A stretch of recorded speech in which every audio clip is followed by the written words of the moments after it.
बाबा, हजुर मेरो अभिमान हो। बाबा, हजुरले दिएका मार्गदर्शन, संस्कार अनि ज्ञान मेरो जिन्दगीको धरोहर हो। भगवानसँग खै के माग्नु, हजुरको छोरी हुन पाउनु नै मेरो जिन्दगीको सबैभन्दा ठुलो उपहार हो। बाबा, हजुरका हरेक शब्दहरू मेरो लागि प्रेरणा हुन्छ। हजुरका दुःखका कथाहरू मेरो लागि हिम्मत भन्न पुग्छ। हजुरका सङ्घर्षले मलाई केही गर्नुपर्छ है भन्ने अठोट दिने गर्छ। हजुरको आश्वासनले मेरो जिन्दगीको अन्धकारमा उज्यालो ल्याउने गर्छ। बाबा, थाहा छ हजुरलाई, हजुरको आधा जीवन त सन्तानको सपनाको लागि सङ्घर्ष गर्दा गर्दै जान लाग्यो।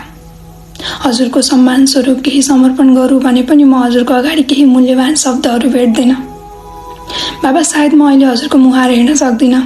धैर्य गरेर केही भएर देखाउनेछु, केही गरेर देखाउनेछु अनि त्यही दिन हेर्नेछु खुसीका आँसुले भरिएको त्यो मुहार। कस्तो अनुभूति हुने रहेछ त। हजुरले सिकाएका सिद्धान्तहरूले मलाई एक असल मान्छे बन्न सिकाएको छ। म आज जे छु, जे गर्दैछु, जहाँ छु, त्यो सबै हजुरको त्यागले गर्दा हो। त्यो सबै हजुरले गर्दा हो।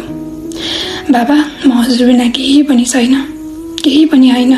बाबा, तपाईँ मेरो जिन्दगीको सम्पत्ति हो, मेरो जीवनको आधार हो, मेरो अभिमान हो, मेरो लागि सबै थोक हो।